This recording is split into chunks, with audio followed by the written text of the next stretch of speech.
What's up, y'all? It's Vontae. I'm back with another video. If you're new to the channel, welcome to my channel, and if you're back, welcome back.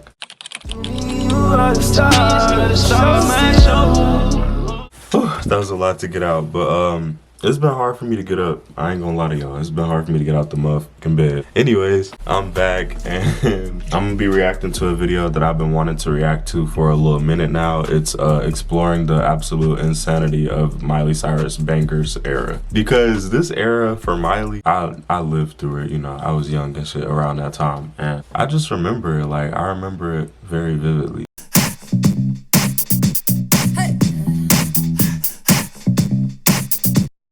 Hello everyone, welcome to my channel. I am very happy you are here today. Oh, it's not an HD, y'all. I want y'all to picture it. It's 2013, you're probably in middle or early high school, and if you were any younger than that, exit out of here I think I was like 2013. I was like 9. immediately. This is for the grown folk. You're on your phone, and you see Miley Cyrus twerking on the VMA stage with the I phone seen finger. that. And you're thinking, how did we get here? Yes, we are going to be deep diving into the iconic but controversial BANGERZ era, from the singles, iconic music videos, and every questionable moment that occurred. So, BANGERZ was released on September 30th, 2013, which is odd because I actively remember it being a summer album at the time, but everything's hazy to me back then. There are 13 songs. Low key, a lot of stuff is hazy. I don't remember these two. I remember My Darling, Wrecking Ball, of course. I think I remember Love Money Party. I don't remember these songs. I ain't gonna lie, I don't remember none of these songs down here. On the standard version, while on the deluxe there are 16. And the entire era itself had 3 singles. But before we get into the actual era, we need to go on back to like 2010 during her Can't Be Tamed era. Miley was still in her I can't be tamed. I can't be tamed. All right, let me stop. Hannah Montana bag, but she wanted to ruffle some feathers and mature her image a bit, but not too much, not too much. She releases the Can't Be Tamed music video and the public is up in arms about it. It was way too sexy for the kids. We also have to mention her little weed debacle around that time too. So it was very Miley was a stoner? I didn't know that. apparent to everyone but the people at Disney that little Miley was growing up. This is also when she started dating her last song co-star Liam Hemsworth, and they were the new it couple on the block. She also did the films So Undercover and LOL, which were more mature projects than she had. Okay, I gotta go watch those when this is over. So Undercover and Low. I never seen those. This don't even look mature. I mean, it does say college. This looks a little mature. Ever done. I do have a quick question for y'all. Did anyone besides me actually watch LOL? Because I don't think they did. In August 2012, Miley posts a picture of herself with a pixie haircut, signifying a new look in a completely new era. The people were not feeling this look at all. This picture ended up going viral, but not in a good way. There were memes left and right saying she looked like Draco Malfoy, and I'm not gonna lie, it was kind of funny. Me personally, I just Damn, that's crazy being a celebrity because imagine getting judged because of a hairstyle that you choose to do. I mean, I know they gonna judge you if you're not a celebrity, but it's like you really get scrutinized as a celebrity. Like, I don't know. I'd be like, this is my hair and I'm gonna do what the hell I want to do with it. Like, y'all shouldn't be that concerned about my hair on my head. The fuck? thought her hair looked a little crunchy and lacked that bounce that hair should have. Speaking of hair looking a little dry, let me talk to y'all about geology, who are absolutely changing the Oh, she slid that in there real nice. So all of the commotion from 010 to 012 now brings us to the beginning of the BANGERZ era. Promo for this album began in March 2013 when Miley said that her new album would be coming out later that year. She said that this record would be her official debut as an artist, so everything else y'all heard before, she doesn't know what those are. She's never seen them. From this album, she wanted to create one that would go down in history. My one thing was I went into the Disney Channel building and I sat down with the president of Disney Channel and I said, I want to make history.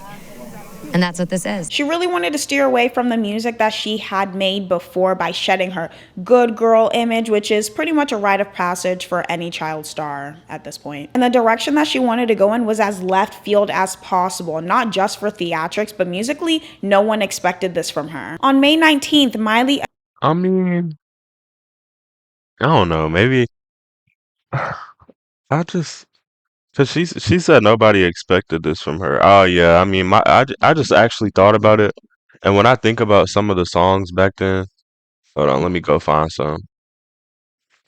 Cause some of them songs Miley was doing was actually pretty raunchy. Everybody tripping like they popping Miley. Up in the club is where you find me. I step in that mother make it work. Up on the floor just to make that boot. Yes, I remember the song, y'all. Bringing back so many memories. Whoa, pow, pow, pow. Come on, Miley Cyrus. Like they popping Miley. Up in the club is where you find me. I do it real big, never do it tiny. Mother, to make it work. Now Miley had her rap girl era. Attends the Billboard Music Awards that year, and she announces that the first single will be released in 2 weeks. Can you give us even like the tiniest shrapnel Hold on, what was the first single? Was it Wrecking Ball? I feel like it was Wrecking Ball, or was it We Can't Stop? of a clue then? La. I see what she did there. She also wore a jewel-encrusted crochet jumpsuit, which was very out there for her fashion-wise, so clearly this era was trying to make a statement. A week later, the artwork for We Can't Stop is unveiled on a billboard in Times Square. So from that, everyone's like, okay, she's giving us a party anthem. On June 3rd, the world was forever changed when she released the first single of the era, We Can't Stop. 'Cause we came to have so much fun now. Got somebody here might get some now. I think we all knew where we were when this video dropped, and I don't remember where I was, but I definitely remember the song. But I don't remember that. I mean, maybe it's because I was really young. I don't really know, but that song was controversial. It was considered controversial. Actually, let me go look at the music video for a second. Everywhere, hands in the air like we don't care. 'Cause we came to have so much fun. And we won't stop. Oh my God, that song is so good. I don't understand. Like, why was there controversy about that song?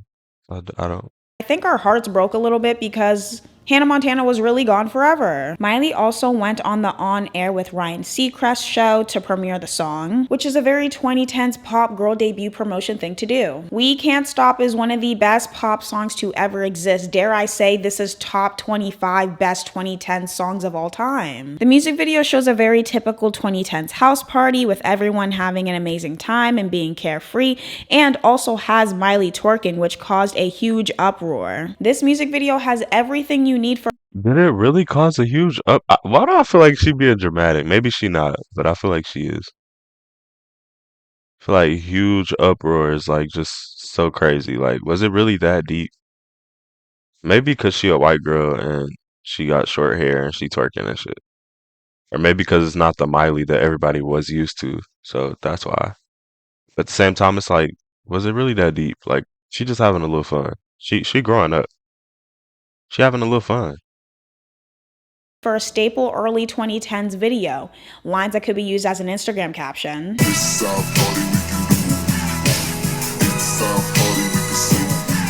Very inspirational lyrics. Remember, only God can judge us. Forget the haters, cause somebody loves ya. I think she touched many lives with that one right there. And euphoric party vibes to make you want to live life like you're young. Guys, it's true, she shifted society with this one. No, she actually did. This video broke the record for the highest amount of views in a span of 24 hours with 10.7 million views. However, critics absolutely hated this song specifically for its lyrical content, and clearly they never partied that hard before, but why do y'all gotta be rude? All this commotion would be nothing compared to what was coming 2 months later. August 6th, after Miley What came next is Wrecking Ball. It has to have been Wrecking Ball.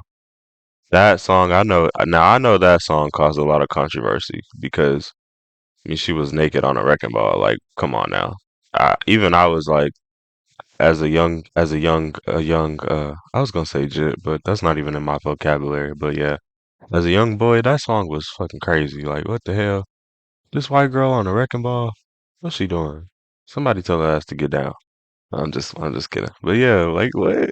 reaches 13 million followers on Twitter, she reveals the album name Bangers with this tweet. If you don't know why my record is called Bangers, you'll know as soon as you hear it. Nothing but bangers. Timeline-wise, it goes single, music video, album name release, MTV performance. August 25th is the day of the infamous 2013 VMAs that would go down in history as one of the Oh, I thought it was Wrecking Ball. This is her performance. most iconic VMAs of all time, and it was all thanks to Miley. She opened up the performance with her now hit song We Can't Stop while wearing a braless bodysuit. Robin Thicke then joins on stage and they sing his hit song Blurred Lines Oh yeah, I remember this. I remember this.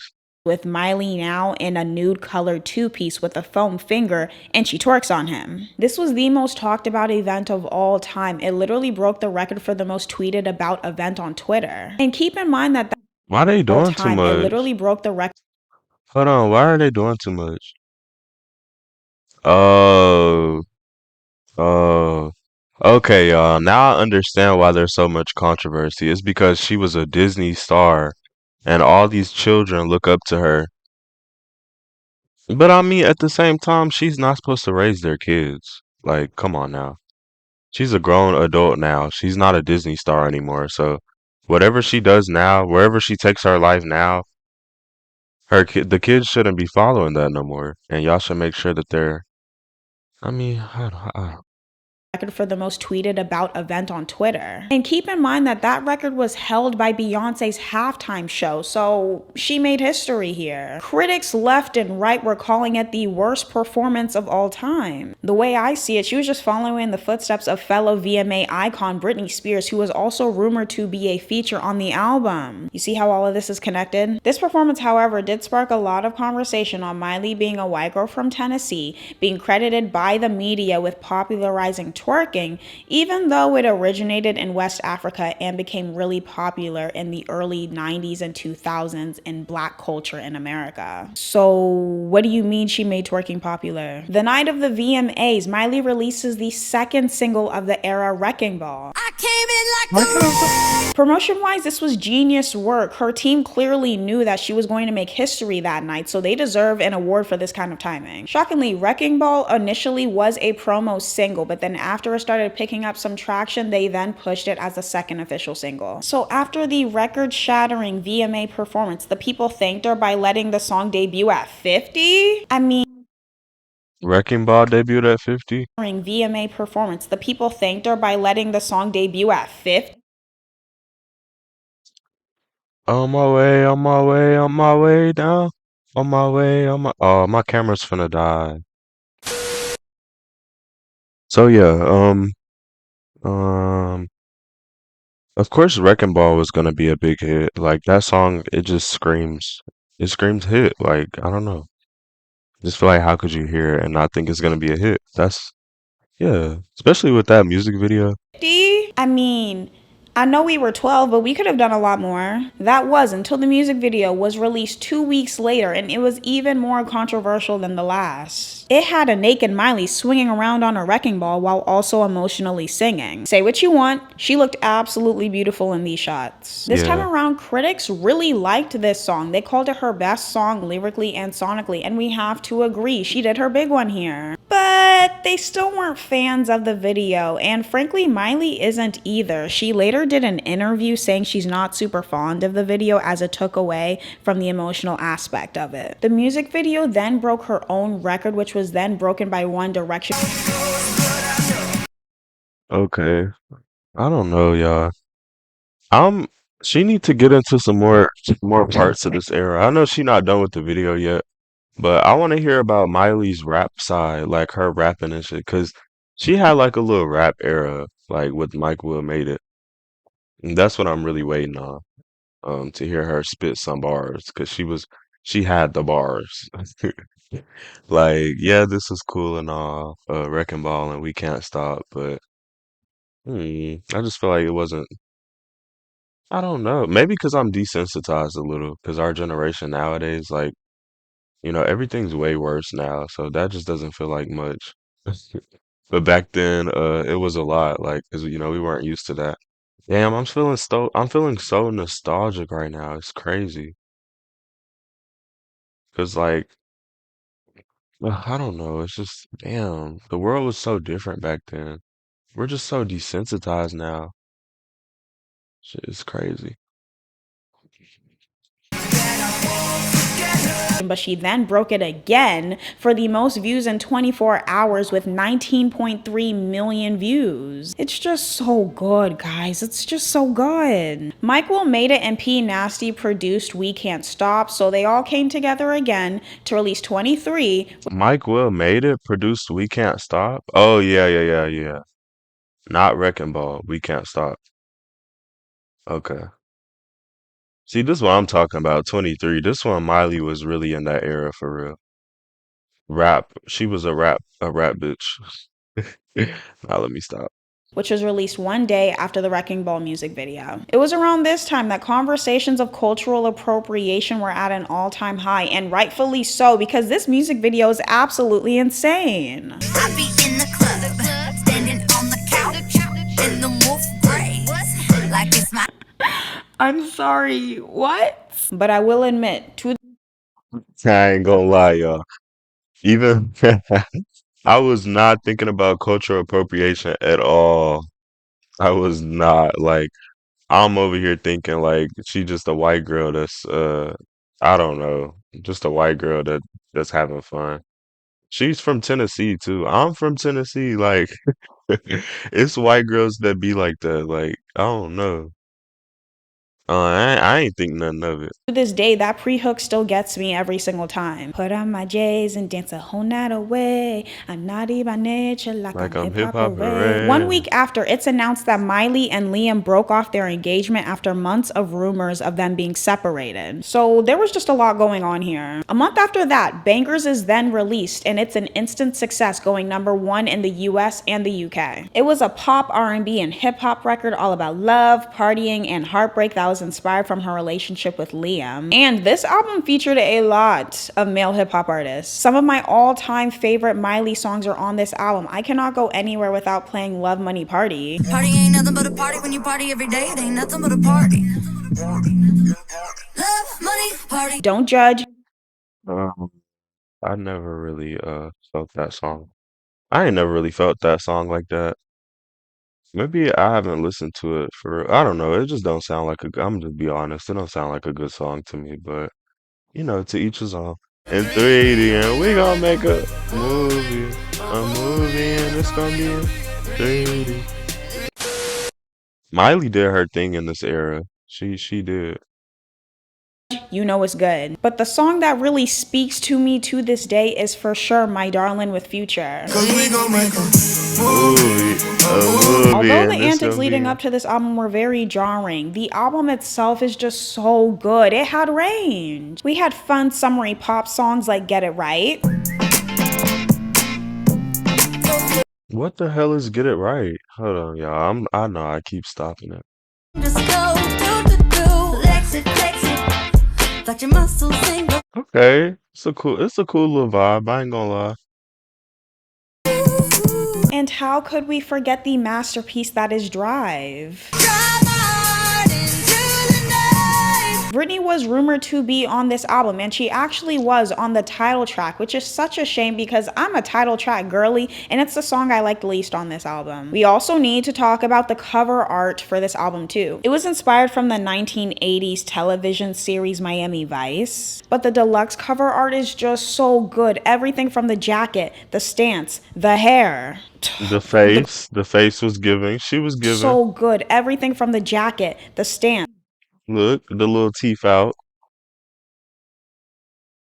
No, let me stop. Hold on. My lips too big. The hair. Don't be talking about me. The girls just aren't doing it like this anymore. Days before the album drop, her documentary Miley the Movement aired on MTV, which showed the early making of her album. Never heard of it. In the doc, she talked about how excited she was to put out a project that was unapologetically her for the first time in her career, and that she doesn't apologize for anything she's done. She then goes on the Bangers tour, which went on from February to October 2014. Icona Pop and Sky Ferreira being the openers for this tour is one of the most 2010s a concert tour could be. The set had a very high energy and youthfulness about it that really matched the braggadocious essence of the album. She rocked a lot of interesting costumes for this tour, but they gave a very fun vibe. Oh, did I just see some lips in that outfit? She rocked a lot of interesting costumes for this tour. I ain't trying to be a perv. I'm just saying, just baby. But they gave a very fun vibe. Nah, Let's just be honest, her fashion during this era was really out there. Color scheme wise, there was no kind of consistency whatsoever. It was just bright colors and provocative material. But one of my favorite videos from this tour is when she's singing Jolene. Jolene, you dumb bitch. I didn't trust you anyway. You're a slut. I'm gonna say it again. It's just so good. While on the tour, she releases the Did she just say, Jolene, you dumb bitch, I didn't trust you anyways. You were a slut.